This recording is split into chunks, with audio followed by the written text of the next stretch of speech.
disons, et 40 minutes. Nous avons eu un léger retard et nous nous en excusons pour ce retard. C'est bien votre émission Le Monde Inconnu qui commence et aujourd'hui, il sera encore question de la constitution occulte du corps de l'homme. Rappelez-vous, il y a de cela 2 semaines, nous avons commencé avec ce thème. Nous avons parlé du corps éthérique, atmique, astral. Et je vais donner le soin au professeur Emmanuel Lipote, qui est d'ailleurs le concepteur de cette émission, de nous donner l'angle sous lequel nous allons continuer avec cette thématique, la constitution occulte de l'homme. Bonsoir, professeur. Bonsoir Laura Gatt, bonsoir à des milliers de téléspectateurs de Canal 2 et surtout bonsoir à vous, du moins un bonsoir particulier à vous qui avez choisi cette émission comme quoi c'est la vôtre. Alors ce soir nous allons parler de la constitution occulte, on peut même dire qu'on va parler de la biologie occulte, c'est pas moi quoi, de l'homme, et pour essayer d'apporter un peu plus d'éléments encore parce que la dernière fois, on a parlé de l'âme, du corps de l'âme et de l'esprit. Oui. Pendant que la première fois, on a parlé, il s'agissait de 7 parties du corps de l'homme. Bon, maintenant, il faut rentrer dans les petits détails pour déboucher au chakra, c'est-à-dire au lien qu'il y a entre l'astral et le doublet éthérique, le corps physique, avec les autres corps, le corps causal, le corps mental, le corps bouddhique et atmique. Alors, donc, il faut essayer d'établir le pont, essayer d'expliquer, parce que avec la chronique de tout à l'heure, ce qui va venir tout juste après, vous allez constater que il y a d'autres informations qui découleront ou d'autres explications qui découleront de cette chronique. Voilà. Alors, nous avons 52 minutes à passer ensemble. C'est effectivement autour de la chronique, de la réflexion, mais aussi des messages que vous pouvez nous envoyer via les numéros qui seront affichés au bas de votre petit écran. Moi, ce que je vous propose, c'est de vous asseoir confortablement. Nous allons démarrer l'émission avec la chronique de ce soir.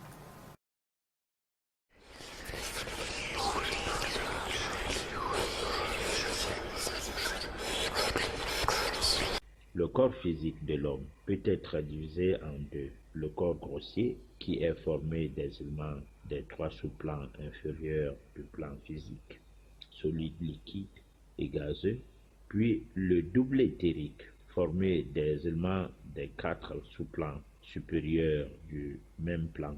Seul le corps grossier est reconnu et étudié par la science moderne.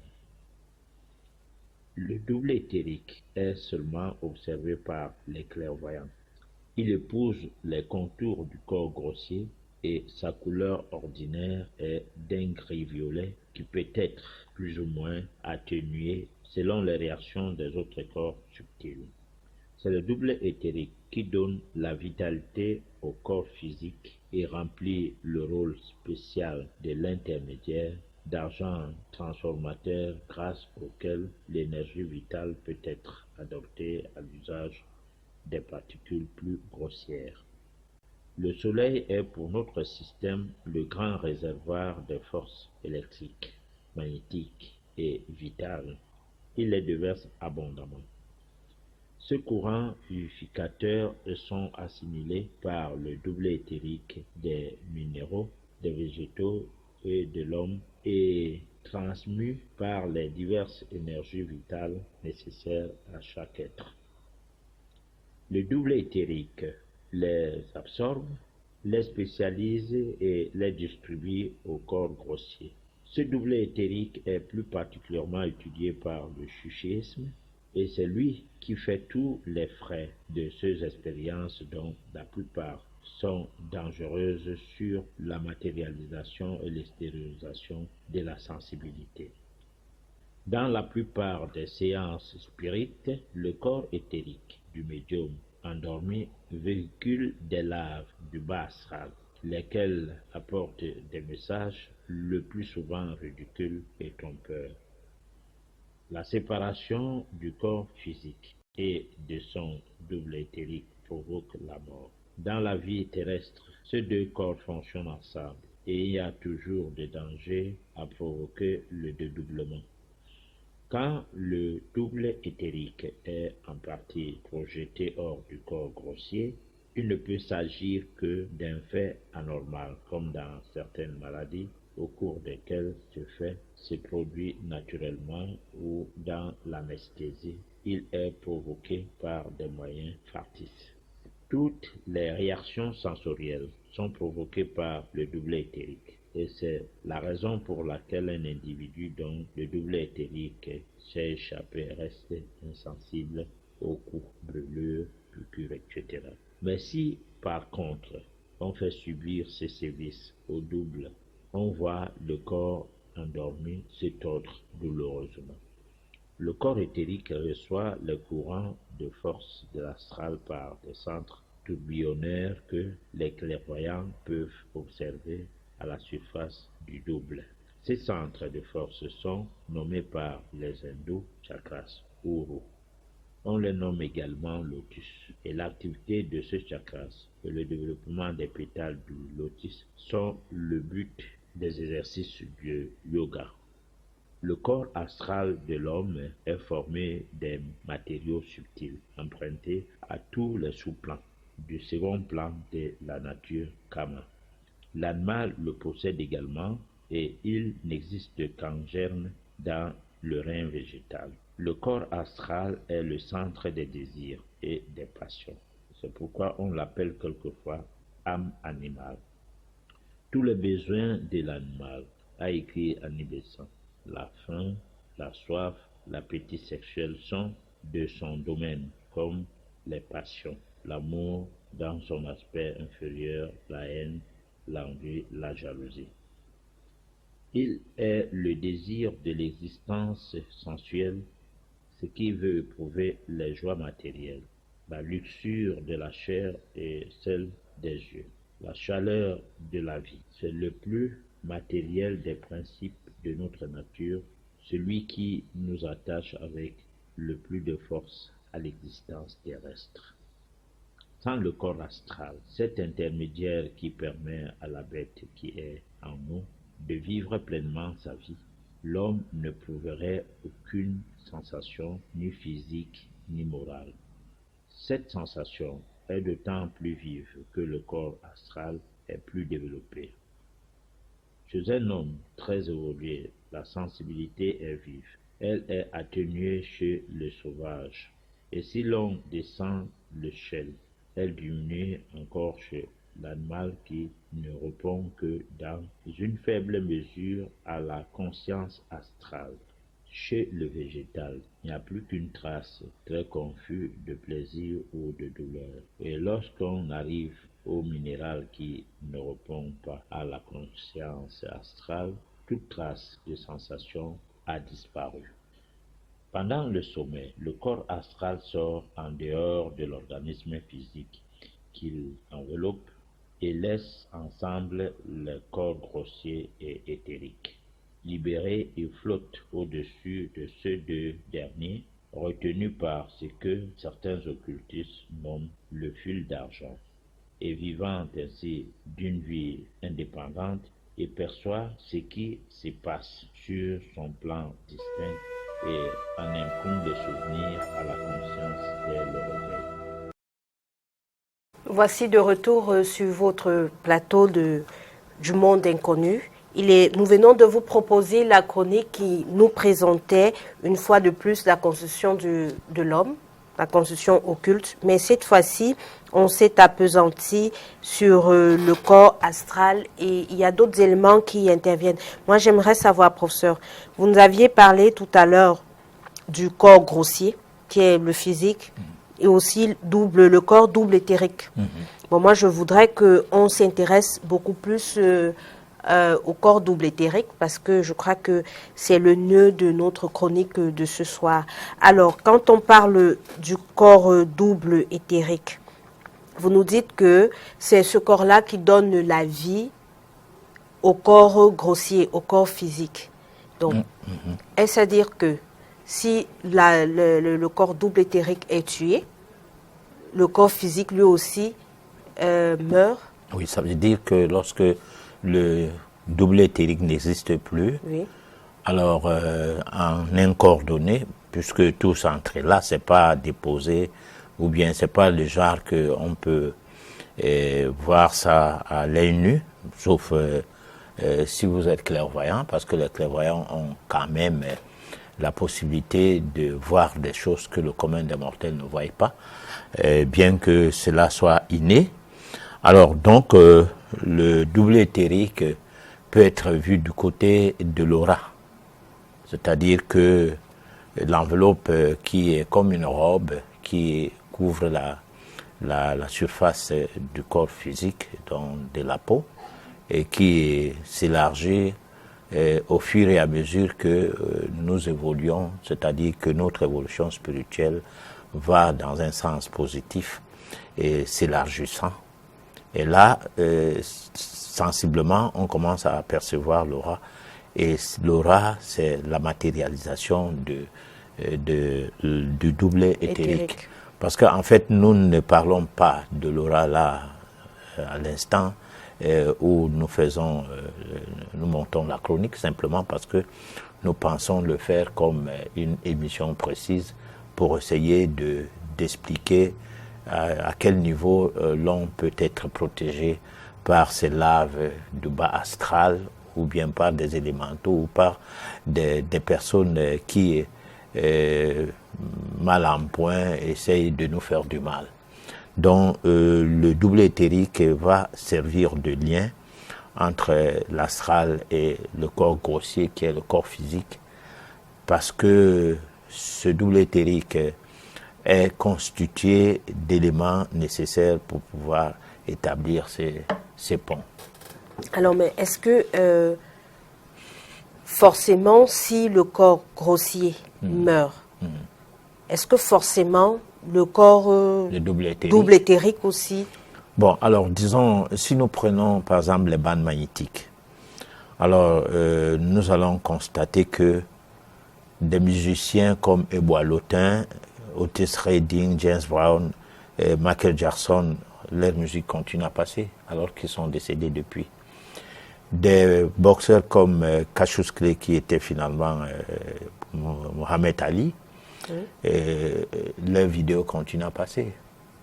Alors qu'est-ce qu'on a filmé? C'est pas Mohamed Ali, ce qu'on a filmé, c'est son double éthérique. Parce que le double éthérique reste comme, disons, comment on peut dire, les archives, retenues quelque part. Parce qu'en fait, une image ne veut pas dire la personne, en quelque sorte, sur le plan du fait que, si par exemple, je suis assis dans mon salon et je regarde la télé, et que c'est une rediffusion d'une émission comme le cas s'est produit la semaine dernière, je me vois à la télé, mais c'est pas moi. Donc, il s'agit là de la manifestation du corps double éthérique. Voilà, c'est pas moi, puisque en fait, si on bombardait la télé là, on casse l'écran et tout, je ne serais pas mort. Oui, mais... Bon, alors donc ça veut dire que on a pu, grâce à la métaphysique, et grâce à des techniques qui ont donné naissance à la création du miroir, parce que tout commence par le miroir. Oui. On crée le miroir, les gens s'émirent, et on dit, mais attends, derrière cela, on peut faire autre chose.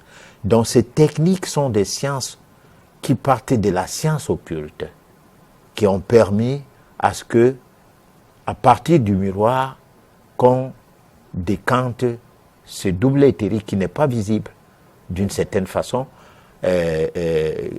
disons, assez perceptible, mais qui l'est lorsque on parle du fantôme, j'ai vu un fantôme.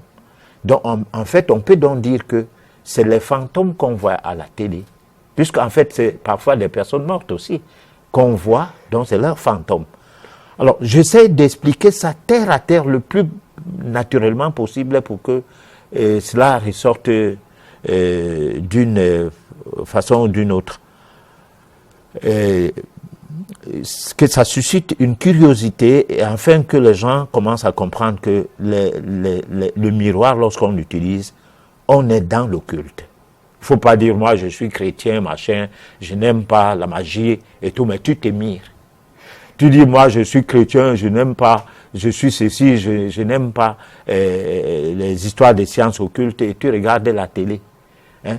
Tout ça, c'est la magie qui part du fait des sciences occultes et qui ont pu ramener à l'homme ce qui était imperceptible, ce qui était difficile à retenir comme image, de façon à ce qu'aujourd'hui, ça devienne un jeu d'enfant, parce que les gens se filment avec leur iPhone, avec leur tablette et avec leur téléphone facilement, et ne comprennent pas le mécanisme occulte qu'il y a derrière tout cela. En fait, disons qu'il s'agit en fait de la magie blanche, pas de la magie noire. Ah mais oui, mais attends, mais qu'on mette noir, blanc ou rouge dans tout cela, la magie, c'est la magie. Bon, maintenant, est-ce que ça nuit à autrui? C'est là où on dit, bon, c'est pas noir. Ah, d'accord. Voilà. Bon, maintenant, vous aviez parlé tout à l'heure du dédoublement du corps éthérique au corps grossier. Et vous nous aviez dit quelque part que le dédoublement pourrait avoir beaucoup de conséquences néfastes. Vous aviez parlé de danger. Alors, dites-nous, quand dans le sommeil, par exemple, nous rêvons, est-ce qu'il y a des doublements? Et s'il y a des doublements, quels sont les dangers que le corps grossier court en ce moment-là? Bon, alors, disons, il y a des rêves, plusieurs catégories de rêves. Peut-être qu'un jour encore, les promesses ne sont pas interdites. Il faut seulement les tenir. Il faut pouvoir les tenir. Bon, alors si nous parviendrons à les tenir, le domaine des rêves, on va le décrypter de manière métaphysique normale.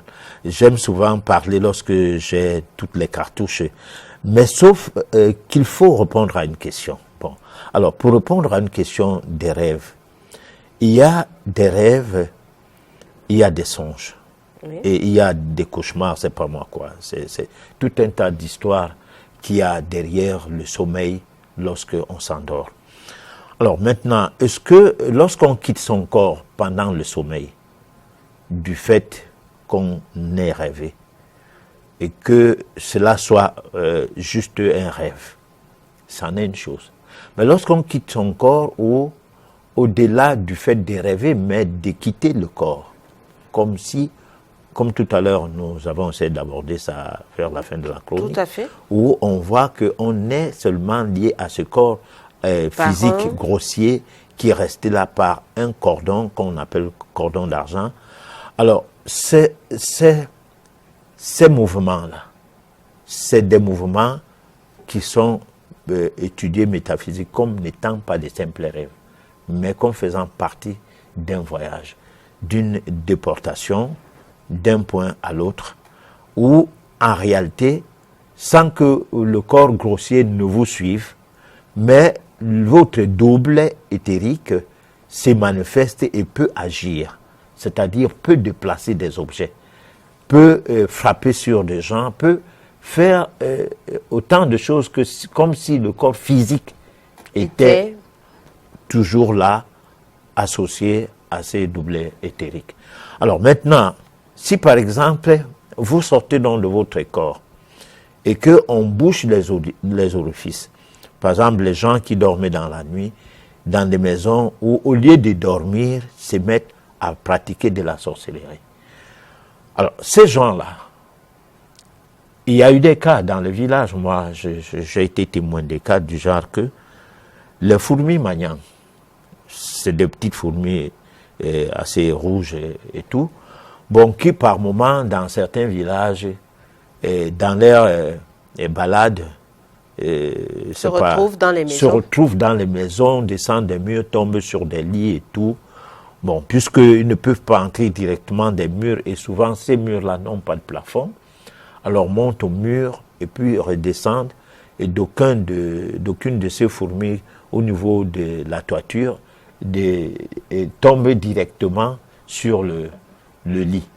Et là, on a des torches en bambou pour les brûler, pour les chasser, parce qu'en fait, elles peuvent représenter un danger pour les habitants de cette maison, du fait que les morsures ne tuent pas, mais le grand nombre à mordre, puisque c'est des fourmis carnivores. Alors, le grand nombre à vous mordre, ça peut créer des lésions. Alors, résultat, on est obligé, dans certains villages ou dans certains coins des villages où ces fourmis-là ont l'habitude de se retrouver dans les maisons, d'avoir des torches en bambou, c'est-à-dire on taille des bambous et puis on met du feu au bout de cette torche de taille de bambou qui a été taillé. Taille de bambou. Oui. Ces tailles de bambou commencent donc à brûler et on gère ces fourmis grâce à ce feu. Bon, ça les éloigne, ça les brûle et tout. Et on remarque que certaines personnes dans la maison, ou une certaine maman assez âgée ou très vieille, les fourmis sont sur elle, n'importe comment, elles ne bougent pas. Alors, là je parle le cas de mon père qui dit, mais attends, celle-là, elle n'est plus là-haut, elle n'est plus ici. Alors, tu vas la piquer, elle ne sent rien. Donc, le double éthérique qui n'est plus dans le corps grossier, et parce que le lien entre le corps grossier, le double éthérique et l'astral est rompu en ce moment précis. Cependant, le corps grossier n'est pas en train de pourrir parce que ce n'est pas l'agonie. Il n'y a rien de tout cela. C'est juste une déportation, un petit voyage.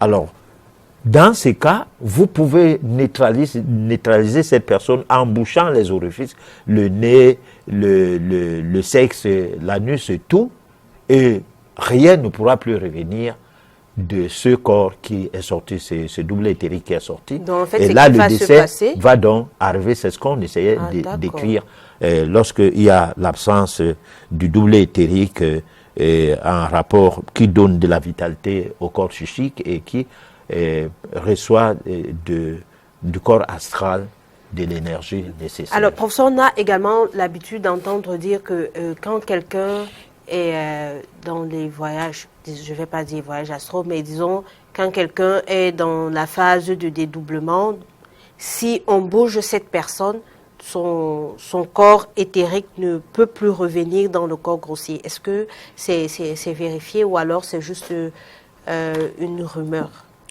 Oui, bon, disons, c'est vérifiable. Bon, d'accord, bon, vérifiable. Puisque vérifier, ça veut dire que moi, j'ai mené toutes ces expériences personnellement. Je suis de ceux qui pensent que 1 plus 1 n'égale pas 2. Parce que il faut qu'on mélange deux choses. Je viens et je vois comment le plus d'une chose à l'autre soit devenu 2 pour que moi j'accepte cela. Alors, donc, moi je sais une chose par rapport à cette question, qu'il est possible de vérifier que ce jeu-là puisse se produire. Voilà. Alors, quels sont les dangers? Parce que vous avez dit qu'il y avait des dangers quand il y a des doublements. Ouais.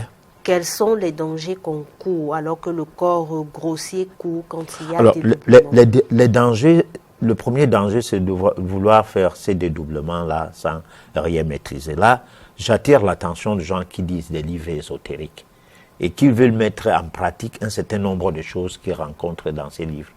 Soit ils téléchargent un programme, du moins un document, un PDF sur le net, et puis se met à faire des pratiques qu'il rencontre, des exercices dans ce document qu'il a téléchargé, sans aucune préparation au préalable.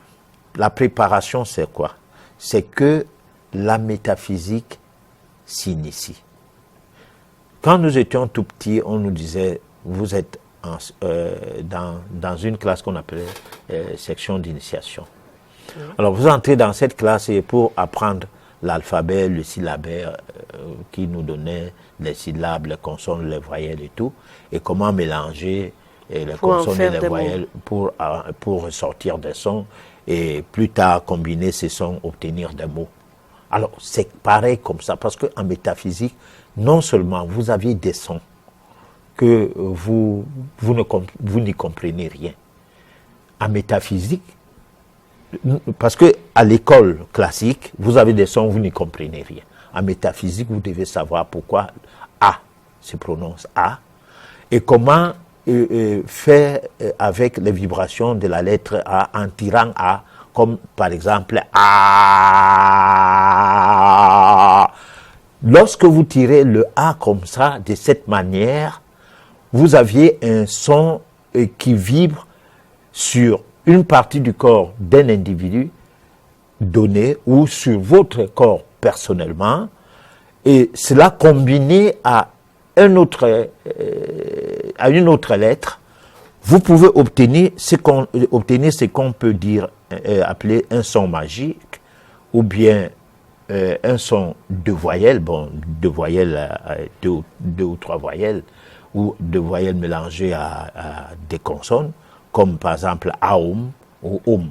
Oui. Donc, vous avez des sons qui produisent des vibrations, et ces vibrations sont censées apporter des possibilités à votre corps, de façon à vous élever, à vous spiritualiser, à vous purifier, à provoquer une délivrance contre des laves du bas astral qui seraient projetées sur vous par le fait d'un sort ou bien d'un envoûtement.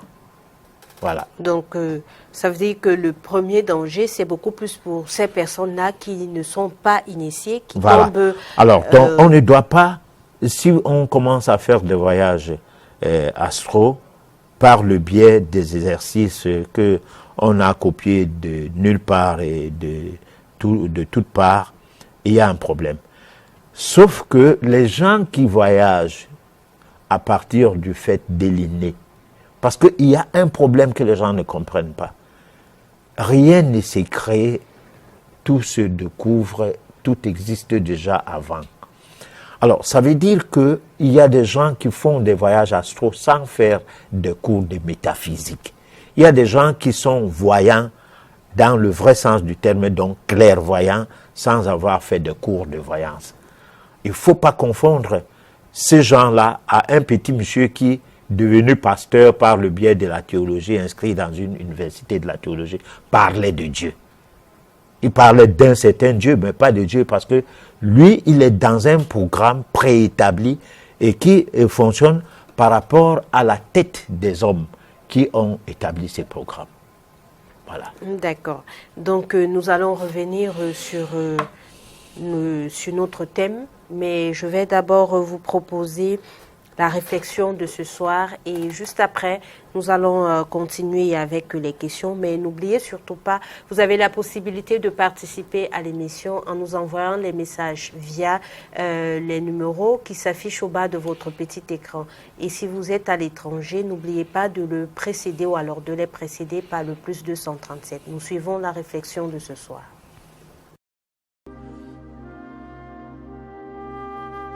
Dès le début de la science et de la philosophie occidentale chez les présocratiques, il y a 2500 ans, la philosophie, en sens métaphysique, et la physique sont entremêlées. Il y a un but commun, c'est de révéler la constitution de la nature. On appelle cette entreprise philosophia naturalis ou philosophie naturelle, et ça va des présocratiques jusqu'au XVIIIe siècle. Donc Newton, son chef d'œuvre, s'appelle Principe mathématique de la philosophie naturelle.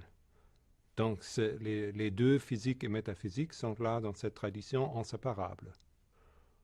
Les problèmes de juxtaposition entre science et métaphysique qu'on connaît aujourd'hui, à mon avis du philosophe, ça vient du fait que de plus en plus les sciences s'intéressent à l'application et uniquement à l'application, à faire des calculs qui sont opérationnels, mais ne pose plus la question de la signification de ces calculs. Par exemple, en mécanique quantique, on apprend un algorithme pour faire des prédictions, mais on se pose rarement la question de savoir quelle est la signification de cet algorithme, qu'est-ce que cette théorie nous dit sur la nature. Et c'est un peu dommage parce qu'à l'époque de Newton, c'était une question commune aux scientifiques et aux philosophes. Et aujourd'hui, on relègue cette question aux philosophes, mais les scientifiques ne s'en occupent presque plus. Les récentes découvertes en métaphysique, comme par exemple le boson de Higgs, ne posent à mon avis pas des nouvelles questions métaphysiques, parce que la question métaphysique n'est pas de savoir quel type de particules il y a dans l'univers, mais quelle est la nature de ces particules. Donc aujourd'hui, on appelle ces entités, ces objets des particules, mais ce ne sont pas des particules comme à l'époque classique où il y avait une trajectoire dans l'espace et dans le temps. Se pose alors la question, on a affaire à quoi? À quel type d'objet? Alors, nous sommes de retour sur notre plateau et il était question en fait d'un philosophe qui nous donnait son avis sur la métaphysique. Une fois de plus, il revient sur l'importance de la métaphysique. Alors, professeur, tout à l'heure, vous étiez en train de parler de ceux-là qui ne sont pas initiés. On le voit déjà même au niveau de la réflexion. Le philosophe nous dit qu'il faut toujours se poser la question de savoir quelle est la signification de ce que nous faisons. Et tout à l'heure, vous nous parlez effectivement de ces personnes-là qui prennent sur eux de faire des exercices qu'ils ont téléchargés alors qu'ils ont rencontrés sans toutefois être initiés. La question qui revient toujours et encore, l'initiation à la métaphysique qui semble être cette science, je vais dire, bénéfique pour l'homme, ou alors pour les hommes que nous sommes.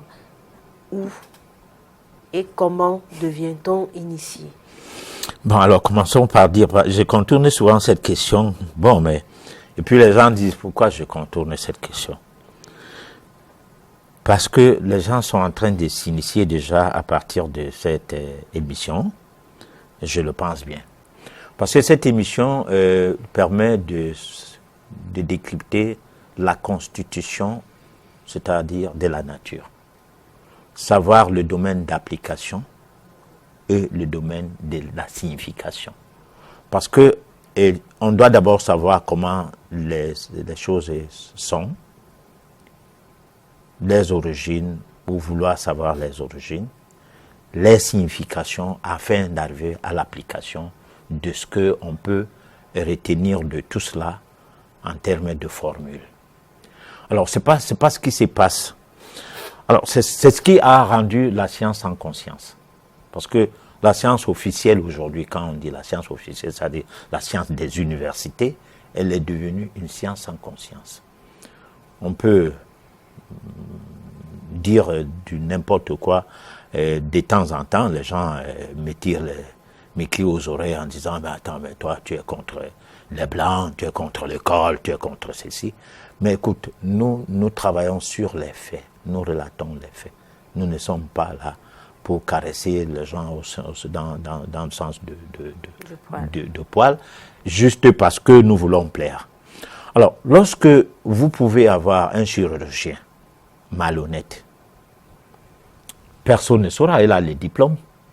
Il va opérer 100 malades ou 100 personnes, d'abord sur la base du faux diagnostic. Ça ne fera rien à personne parce qu'il a alarmé X ou Y, le cas des épidémies de césariens qu'il y a aujourd'hui en Afrique. Parce que en Europe avant, les césariens concernaient plus les femmes noires en disant qu'elles ont des petits bassins. Oui. Bon, aujourd'hui, on a peur, les jeunes filles et tout, et puis on te dit, bon, comme l'enfant est remonté, alors 5 minutes après, si on ne t'opère pas, tant pis, tu perds ton bébé. Pour le moment, là, c'est une escroquerie organisée grâce au diplôme, pas grâce à la science. Et pourquoi? Parce que, en fait, on peut, à ces fins, constater que la nature des choses n'est plus reconnue dans ces milieux. La nature des choses, c'est le karma. Tout acte qu'on pose, juste pour avoir besoin de gagner. J'extrapole pour pouvoir arriver à la réponse de votre question, permettez, et permet Laure Agathe que j'aille dans tous les sens, parce que lorsque nous parlons de l'application des principes mathématiques dans le but de parler science, sans passer par la signification de ces principes, alors on est comme si on parlait des particules sans parler de la nature de ces particules-là. Alors donc, nous, en métaphysique, c'est intolérable. Et cette situation, on ne trouve pas ça chez les métaphysiciens, mais on trouve ça chez les religieux, on trouve ça chez les scientifiques. d'un certain genre, bon, où on parlait de Dieu et on fait n'importe quoi au nom de Dieu, où on parlait de la science et on fait plutôt du mercantilisme. Alors, en métaphysique, donc, nous ne pouvons que dire, à partir de cette émission, que vous êtes en train de faire le cours de métaphysique. Allez sur YouTube. Lorsque nous finissons une émission, vous écrivez Le Monde Inconnu. Alors, juste après YouTube, écrivez Monde Inconnu TV. Bon, pour dire Le Monde Inconnu de la télévision. Faites vos remarques sous forme de commentaires. Critiquez l'émission. Dites tout ce que vous voulez, nous allons les relire et vous repositionner davantage. Il y a ça. Deuxième chose, vous pouvez nous gueuler à travers des messages, hein, nous insulter à travers des messages de SMS. Mais pour cela, ça ne serait plus...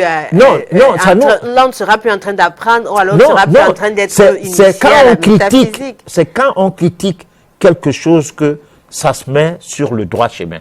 Celui qui pense que ce que nous faisons n'est pas bien. Celui qui pense que c'est bien, il peut toujours appeler pour voir dans quelle mesure il peut faire en dehors de nous suivre à la télé, obtenir des informations ou bien des éléments sous forme de cours hors de la télé ou bien hors du circuit de l'Internet. Voilà. Je ne sais pas si je répondais à votre question. Bon, j'espère que les téléspectateurs voilà. ont pu... Donc, on peut appeler au numéro qui s'affiche au bas du petit écran tous les jours de 8h à 18h heure du Cameroun. Bon, obtenir des réponses à leur inscription à un certain cours de métaphysique s'il y a lieu, ou bien des informations sur comment faire cours de métaphysique je crois en que dehors de l'émission. Le message Voilà. est bien passé. Chers téléspectateurs, ça ne sert à rien d'appeler à cet instant parce que nous ne pouvons pas répondre à vos appels à l'antenne. Nous vous donnons la possibilité de nous envoyer vos messages à travers les numéros qui s'affichent sur le bas de votre petit écran. Et je peux vous rassurer que nous allons faire le nécessaire pour que vous puissiez avoir les réponses à vos SMS. Alors, professeur, tout à l'heure, vous nous avez dit... dans la chronique, on a parlé du dédoublement et vous nous aviez parlé du cordon d'argent, mais aussi vous aviez fait allusion au chakra, je crois bien, et en même temps du yoga. Juste pour savoir, c'est quoi en fait le chakra et pourquoi parler de yoga quand il s'agit de chakra? Bon, disons que le chakra, c'est des organes, voilà, pour faire et terre à terre, oui. C'est les organes et qui sont de la zone du corps qui s'intéresse à la circulation de l'énergie, comme les organes qui intéressent la zone du corps où il y a la circulation du sang.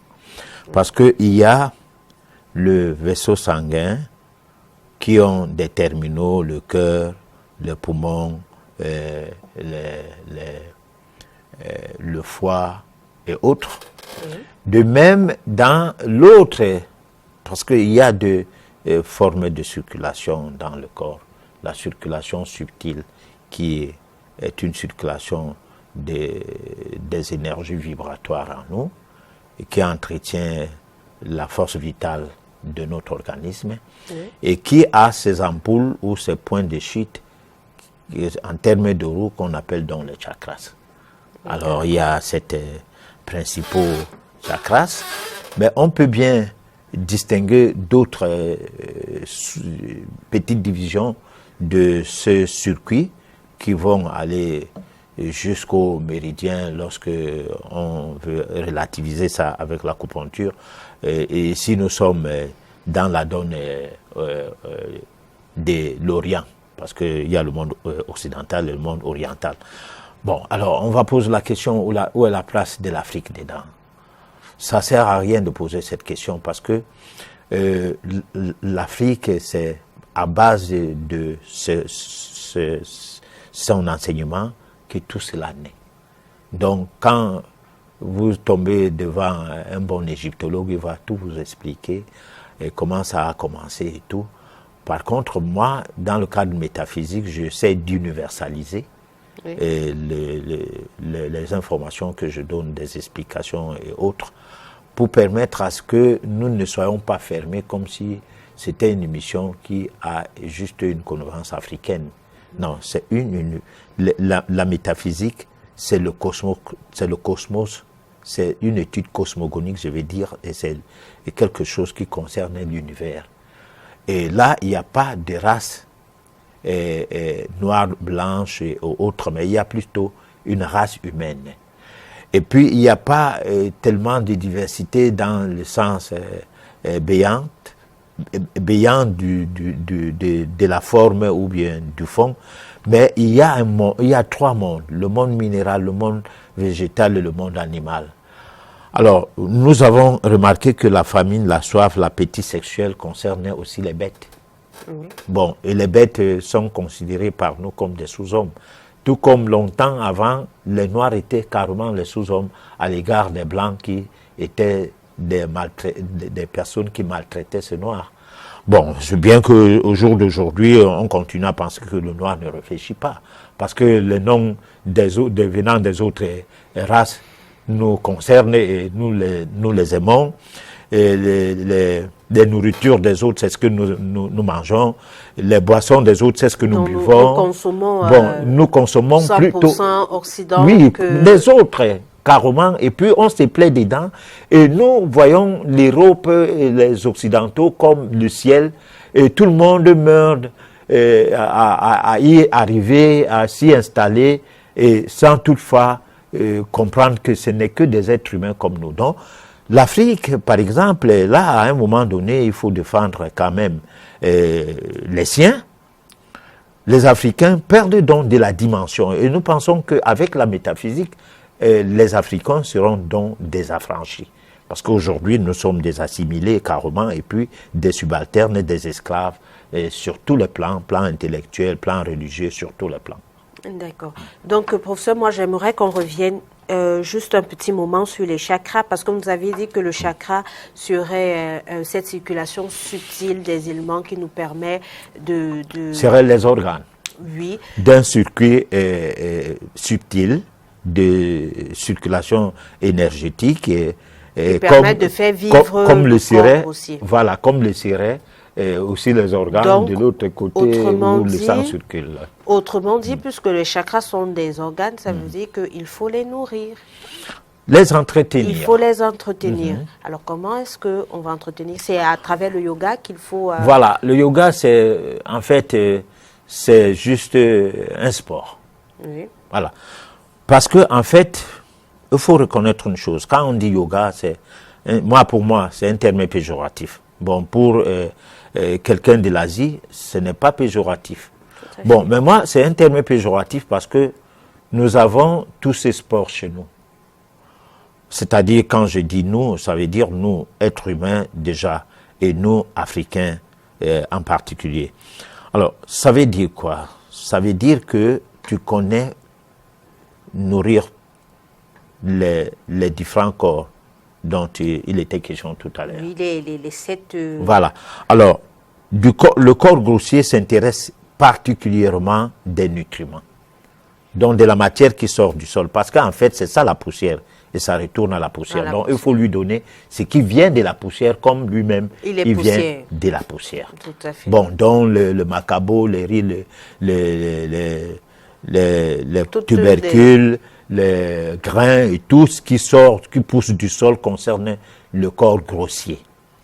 Maintenant, lorsque on commence à parler du double éthérique en allant au corps astral et tout, il y a l'aliment céleste qui est l'oxygène. Alors, on doit nourrir ces corps.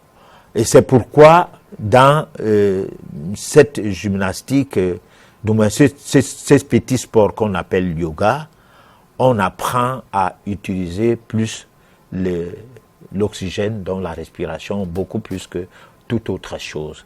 Les postures qu'on prend sont toujours accompagnées des exercices respiratoires. Alors pourquoi? Parce qu'il faut longuement nourrir l'autre corps. Parce que la respiration va brûler les déchets, qui sont des déchets organiques, mais organo et subtils, et vont libérer le corps psychique. Et puis à partir de là, avec de l'eau qui est un aliment tampon, donc un aliment neutre, parce que l'aliment positif c'est l'oxygène, l'aliment neutre c'est l'hydrogène, donc de l'eau, et puis maintenant l'aliment négatif, oui. C'est les nutriments. Les nutriments sont donc pour le corps grossier. Et là il faut faire attention, il faut éviter, si vous voulez faire de la métaphysique votre affaire, il faut éviter donc des produits usinés, donc des aliments artificiels, comme des pâtes alimentaires, des boîtes de conserve et tout ça, c'est de l'artificiel. Les œufs non fécondés, c'est-à-dire l'œuf dont le coq n'a pas touché la poule. Là, c'est même antichrist pour ceux qui croient en Jésus. Parce que, en fait, Dieu a créé la poule pour le coq. N'a pas créé la poule pour les appareils. Et puis là, le vétérinaire intervient pour s'empiffrer. D'accord, professeur. Je crois qu'on va passer directement au message parce qu'on en a tellement. Donc, on va commencer à répondre au message. Le premier, il n'est pas signé, mais il revient sur la question, est-ce que le double éthérique meurt systématiquement quand le corps grossier meurt? Je crois qu'on non, le double éthérique ne meurt pas. Le boileautin n'est jamais mort. Moi, je le vois tout le temps chanter. D'accord.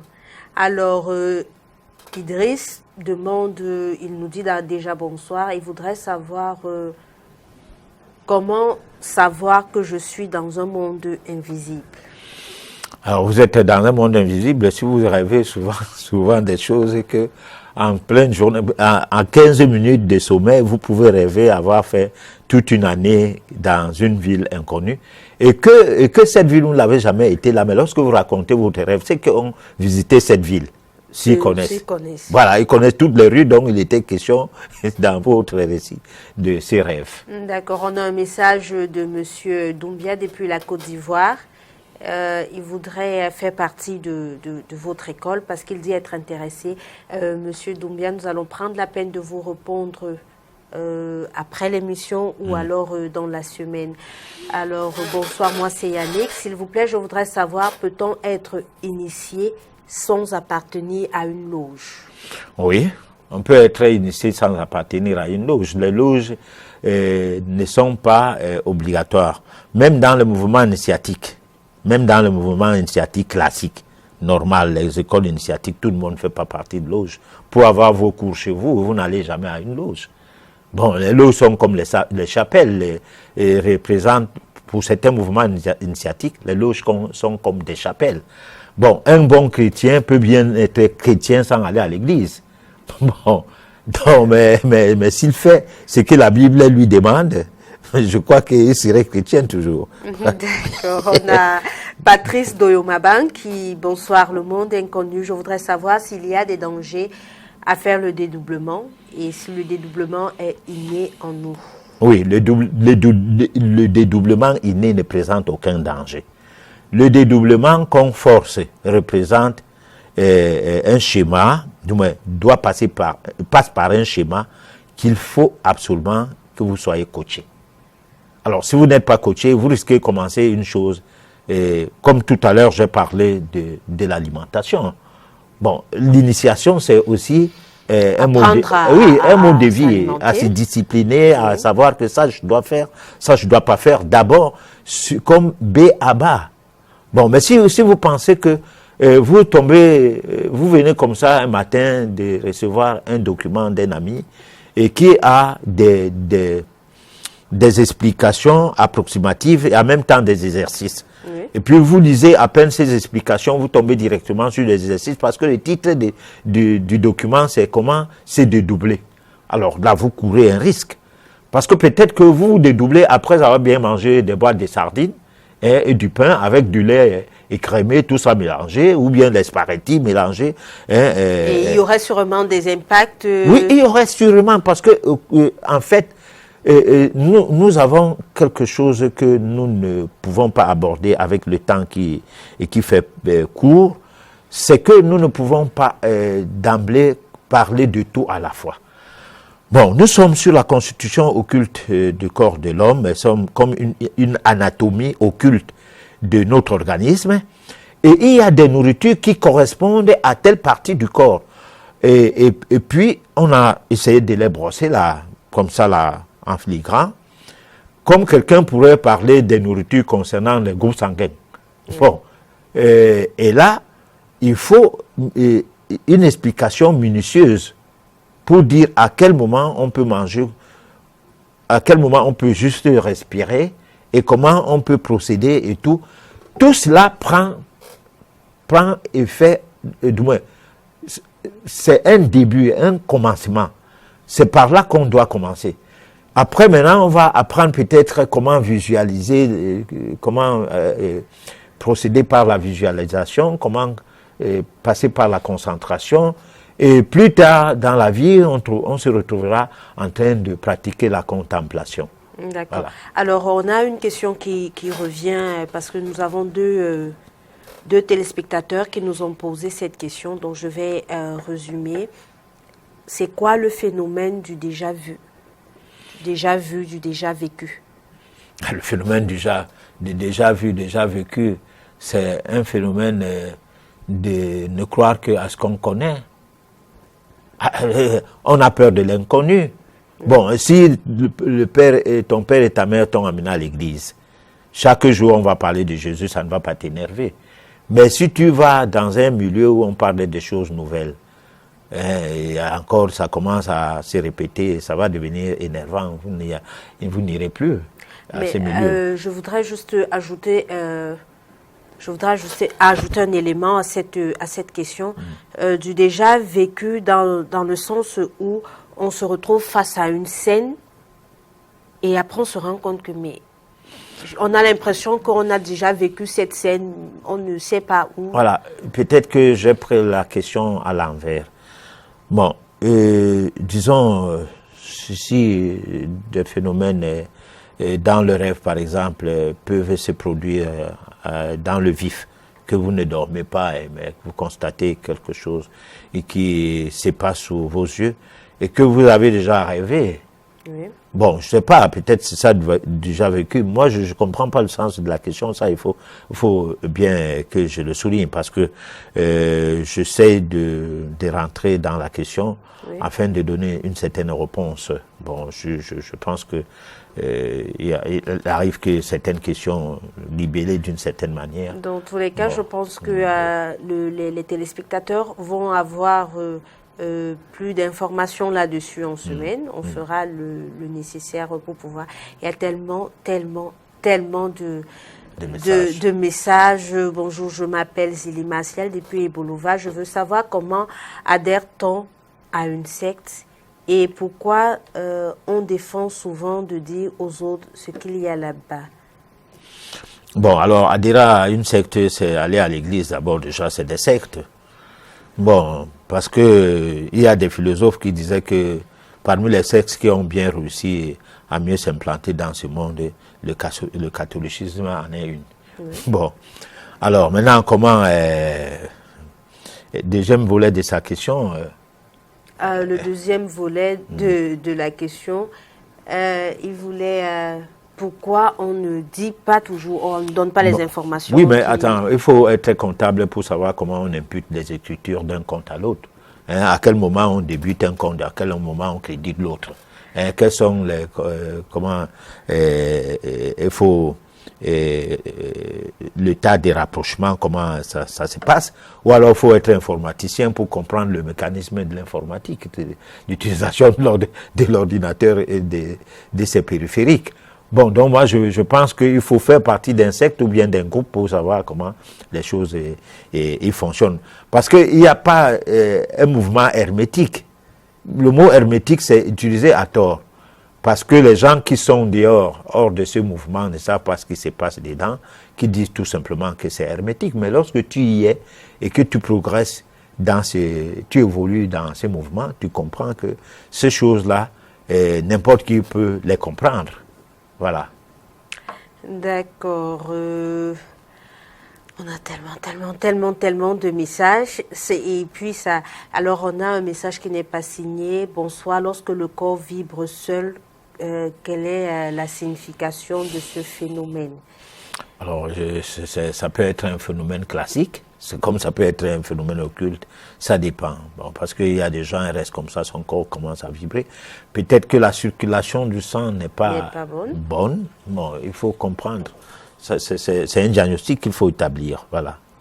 Alors, pourquoi tout ce que nous faisons a des significations, tout ce que nous faisons? Et que signifie le bâton que vous avez à main? C'est Cyril qui nous écrit. Le bâton que j'ai à main, on appelle ça la baguette magique. Ah d'accord. Bon, la magie blanche. C'est pour transformer quelqu'un en crapaud? Non, c'est des objets comme... Qu'est-ce que signifie mon chapeau? Qu'est-ce que signifie mon boubou? Qu'est-ce que signifie, je sais pas moi quoi, les rouges à lèvres que j'ai mis sur mes lèvres?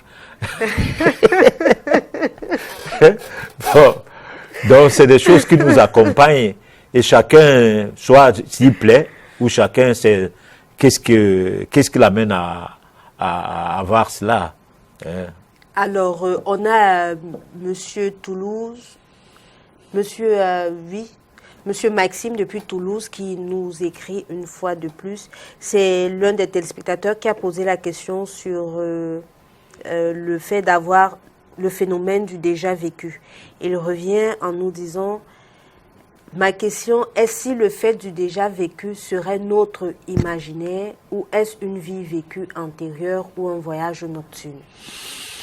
Alors là, peut-être que c'est un peu précis. Bon, mais il n'y a pas d'imaginaire, c'est des choses souvent qui partent du fait de notre environnement. Par exemple, si on nous dit déjà qu'il faut prier pour avoir la grâce de Dieu. Alors, les choses qui seront de connivence avec ces récits, ça sera déjà vécu. Mais s'il peut arriver que vous ayez quelque chose qui vous traverse l'esprit, que vous n'aviez pas imaginé avant, et que cela se produise en vous, alors, moi je pense que même si ça paraît ce que vous avez genre finalement, en expliquant ça à quelqu'un d'autre, il dit, mais moi, j'ai déjà vécu ça. Bon, ben, lui, il a déjà vécu ça, et toi, tu ne l'as pas vécu. Et lui, déjà vécu, ce n'est pas donc déjà vécu, puisque c'est des choses qui arrivent à d'autres, simplement, sans que ça ne soit conditionné par leur environnement. D'accord. Bon, donc c'est peut-être dans ce sens que je peux donner une réponse, peut-être, à sa question. Alors, on a... bonsoir, monsieur le professeur. Croyez-vous en Dieu, créateur du ciel et de la terre? Êtes-vous d'une secte occulte, entre parenthèses, satanique? Le message n'est pas signé. Alors, lui, il dit, je crois en Dieu, créateur du ciel et de la terre. Lui, il a vu ce Dieu qui a créé le ciel et la terre, pour dire qu'on doit croire à ce Dieu absolument. Parce que ce genre de questions sont des questions stigmatisées. Nous croyons à une existence divine. Nous l'avons déjà dit plus d'une fois ici dans cette émission, où on a baptisé cette existence par le mot absolu. Ça dit rien n'est au-dessus de ça.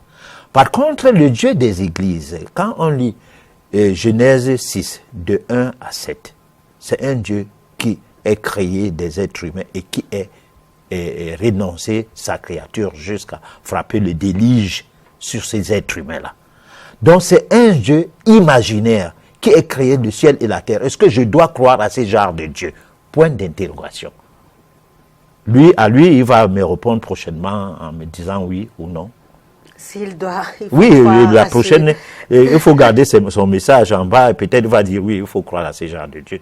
Bon, moi je ne crois pas à un Dieu qui n'est ni éternel, ni omniscient, ni omnipotent, ni tout-puissant. Je crois à celui qui est tout cela. Mais un Dieu qui regrette, il faut lire la Bible, votre Dieu qui regrette d'avoir créé l'homme. Bon, il faut lire la Bible. Alors, on va prendre la toute dernière question. Bonsoir, professeur, s'il vous plaît. La délivrance peut-elle être... Je crois que la question est mal libellée, je vais la reprendre. La délivrance peut-elle empêcher quelqu'un à être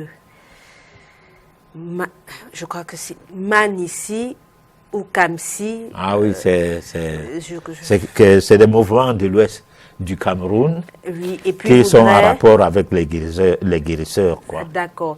Il voudrait également savoir quel est le rôle de l'eau, élément neutre dans le corps. Alors, la délivrance peut être en rapport avec... Peut-elle empêcher quelqu'un d'être... Manissi ou Kamsi, tout ça. Bref, oui. Bon, de toute façon, je n'ai pas toutes les données de ces combinaisons Manissi, Kamsi et tout. Mais moi, je respecte ça. C'est des phénomènes innés qui arrivent dans la vie de certains individus où, à un moment donné, il est comme possédé, mais dans le sens positif. Et il intervient de manière positive pour délivrer des gens des forces négatives. Alors, donc, ça peut arriver que c'est comme un héritage, Oui. hein, tout comme la malchance, comment on peut dire, la malédiction, la bénédiction. Bon, ça peut arriver donc comme une bénédiction. Bon, et là, je respecte ça parce que j'ai déjà vu opérer. Moi, j'ai déjà assisté à des cérémonies où la femme, une certaine femme, à un moment donné de sa vie, se met en transe et puis... Elle était Manissi? Oui, elle intervenait, elle a commencé comme ça sous mes yeux. Et je t'ai invité et puis j'ai assisté, j'ai essayé de regarder la chose. Je n'ai vu aucune situation ou bien aucun aspect diabolique en ça. Bon, donc c'est comme quelqu'un peut se mettre à parler d'autres langues. Et ces langues-là, les gens qui sont concernés par ces langues comprennent tout ce qu'ils disent. Et tout ce qu'ils disent sans que ça soit que cette personne-là est possédée. D'accord, voilà. Professeur, le dernier mot, parce que nous avons... Alors, le dernier mot, c'est que la prochaine fois, nous allons parler, donc, comme nous avons donc établi la constitution occulte de l'homme, nous allons donc maintenant dire comment on peut utiliser certaines parties du corps, soit pour voyager. Donc, oui. On peut parler des voyages astraux à partir de la prochaine édition, si possible. D'accord, voilà. Je crois que moi-même, ce jour, je vais prendre un très gros calepin pour pouvoir prendre les notes. Alors, merci, chers téléspectateurs, pour votre attention. Merci surtout pour votre confiance. Donnons-nous rendez-vous mardi prochain lorsqu'il sera 23h30. Nous serons avec vous pour une autre émission du Monde Inconnu. Bonne soirée à vous.